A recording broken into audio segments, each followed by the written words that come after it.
रुझानों में बीजेपी को बहुमत हासिल हो गया है। अभी 13 सीटों के रुझान और आने बचे हुए हैं।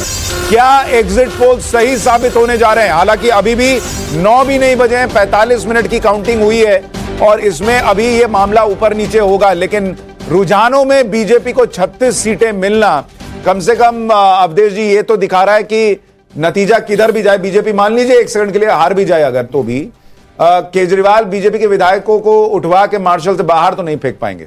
नहीं, देखिए दो बातें हैं, 2015 और 2020 का चुनाव परिणाम तो नहीं है और नहीं होना है, यह बिल्कुल पहले से स्पष्ट था।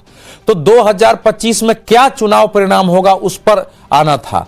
तो उसमें यह है कि इस समय जैसे मैं पहले भी कह रहा हूं कि 2 से 4% का अंतर दिल्ली में है। बीजेपी ने पूरा गैप भरा है और बीजेपी को जो आप लोग सवाल उठा रहे हैं, समझना चाहिए कि उनको लोग फ्री बीज के कारण वोट नहीं देते हैं।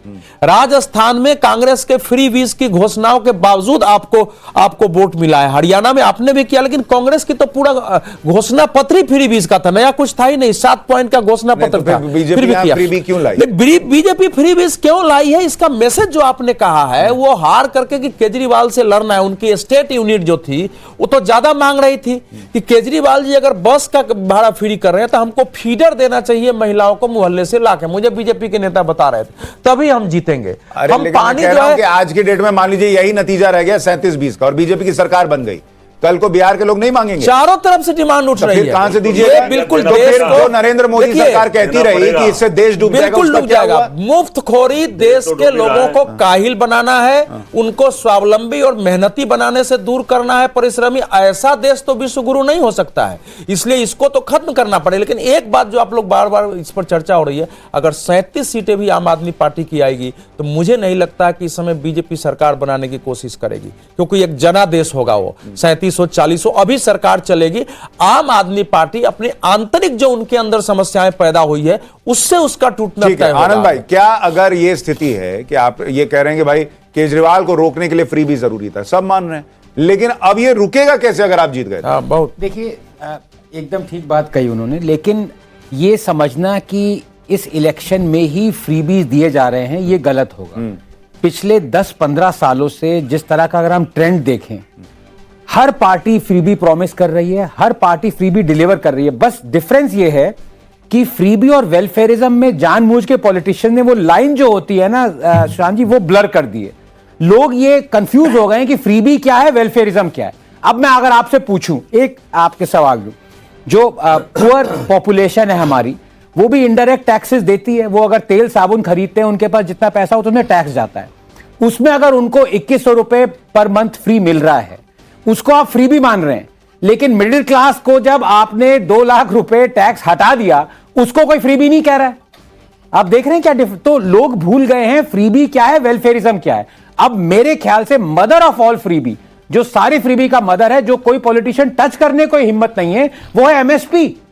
आप सरकार हर साल 3 लाख 4 लाख करोड़ प्रोक्योर करती जा रही है। आपकी बफर मैक्सिमम लिमिट है 40 मिलियन टन। आपके पास 100 मिलियन टन अनाज है, क्योंकि आप प्लेकेट कर रहे हैं वोट बैंक को। नहीं, और उसमें सबसे बड़ी समस्या दूसरी है आनंद भाई, आपको याद होगा आनंद भाई, हमने एक चर्चा की थी और उसमें हमने ये बात भी की थी कि एक तो आप कह रहे हैं एमएसपी की समस्या है, दूसरा कि आप चूंकि अब आपको एमएसपी देनी है और आप खरीदे जा रहे हैं, तो जो खरीद लिया उसको रखेंगे कहां? तो आप मुफ्त राशन बांट रहे हैं और वो एंडलेस चलेगा, नहीं वो खत्म नहीं होने वाला दुनिया और उस पे 11 लाख करोड़ रुपए का खर्च है बहुत। सर, साम्यवादी सत्ताओं के विध्वंस का एक बड़ा कारण जो था वो यही था कि ये स्टेट ने जरूरत से ज्यादा अपने ऊपर आर्थिक वित्तीय जिम्मेवारी ले ली थी।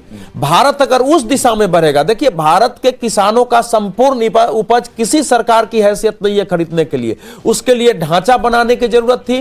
कृषि कानून उसी के लिए था। सर एक मिनट अवधेश जी, आपको रोककर एक दूसरे अवधेश को सुनवा दूं। एक और अवधेश बोल रहे हैं, मिल्कीपुर से पीछे चल रही है सपा।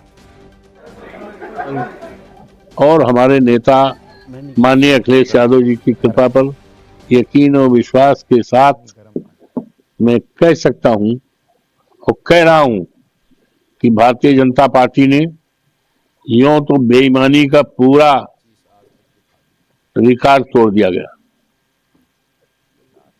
विश्व में जो गिनीज बुक में नाम दर्ज किया है बेईमानी में, और इसके बारे में हमने बहुत पहले कई बार, यहां तक 4 फरवरी को चुनाव आयोग भारत सरकार, चुनाव आयोग उत्तर प्रदेश और जो हमारे यहां पर चुनाव में ऑब्जर्वर आए थे 2, उनके सामने पूरी बात रख दिया था।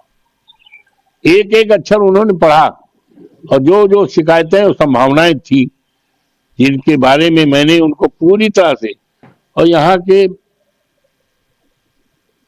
दैनिक जागरण को, अमर उजाला को, जन मोर्चा को, और तो अवधेश जी अभी पीछे चल रही है सपा, हारी भी नहीं है। बीजेपी प्रत्याशी करीब 4000 वोट से ही आगे हैं, लेकिन अवधेश जी अभी से रो रहे हैं कि भाई वहां पे प्रशासन जो है उसने ये किया वो किया। अभी कुछ दिन पहले जब ये जीते थे तब प्रशासन ठीक था, फिर ये वहां लोकसभा जीत गए तब भी प्रशासन ठीक था। अब बेटा हार गया और उसमें अपनी चीज नहीं देख रहे कि भाई इन्होंने, आपने कैसे पब्लिक को हर्ट किया कि आप जो है वहां पे पब्लिक एक तो ऐसे ही दुखी थी कि भाई कैसे अयोध्या में ऐसा हो गया, और उसके बाद आप जो है अवधेश प्रसाद को, अखिलेश यादव जो है वो ट्रॉफी की तरह घुमा रहे हैं कि देखो देखो मैंने हिंदुओं को जो है इस तरह से चोट दी है। 16 करोड़ लोग अयोध्या आ रहे हैं। सुनिए, क्या सांसद के नाते इतनी भी जिम्मेवारी नहीं है कि जाके देखे कि उनके लिए व्यवस्था क्या है, कैसे आ रहे हैं और ठीक से दर्शन कर रहे हैं कि नहीं कर रहे हैं?